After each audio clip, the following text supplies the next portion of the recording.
Madam Speaker, I want to start out by thanking my community for re-electing me to serve Minnesota's 5th Congressional District. Our state continues to have the highest voter turnout in the nation. It's one of the easiest states to vote in and should be a model for states across the country. In my district, we increased our voter share by 10% points from 2020, and we got more votes than any other House candidate in Minnesota. Beyond that, Minnesotans voted to flip the Minnesota Senate, creating a Democratic trifecta for the first time in nearly a decade. We also voted for incredible new leaders throughout our state that have many firsts behind their names. Bobby Joe Champion will be the first Black president of the Minnesota Senate.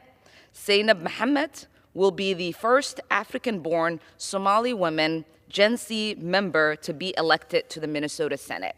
Along with Zainab, Claire Amu Forbitten and Erin May Quaid will be among the first Black women elected to the Minnesota Senate.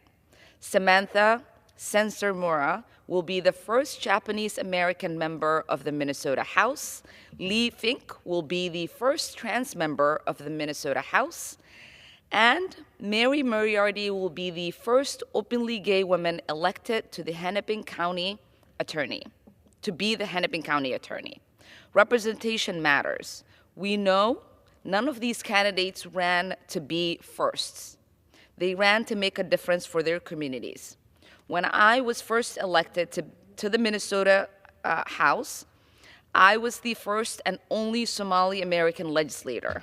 Now there will be 11 Somali American legislators across the country. It is often said, you can't be what you can't see. I'm incredibly proud that we, along with so many others, have been able to inspire countless people to run for office. So now many more people will finally see themselves reflected in various places and positions of power. I also want to take a moment to honor two of my mentors, Representative Jim Daphne and Senator Patricia Torres Ray, who are retiring from the Minnesota State House and Senate. Thank you for representing our communities for so well over the years. I can't wait to see the work you continue to do to make sure our state thrives. As we get ready to welcome in new leaders throughout our state, this is our time to deliver meaningful changes for Minnesotans. Now is the time to deliver affordable childcare, lower healthcare costs, invest in K-12 and higher education, combat the climate crisis, and legalize marijuana. Minnesota NICE is leading with compassion and getting things done. Let's get to work. Thank you. Madam Speaker, I rise today to talk about the situation in Burma.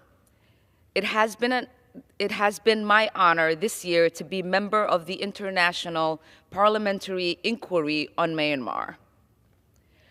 Our group of lawmakers representing Africa, Asia, Europe, North America released our final report earlier this month, which I will submit as an extension of my remarks. The tragedy of the Burmese military coup is immense, but the resilience of the Burmese people and their movement for democracy is deeply inspiring. The United States must recognize the National Unity Government as the legitimate government of Burma and never give legitimacy to the coup leaders. But we should also be clear that the National Unity Government must include Rohingya representation to be legitimate. The international community has not done nearly enough to support the democratic aspirations of the Burmese people. We must lead by example while we still have time. Thank you, Madam Speaker, and I yield back.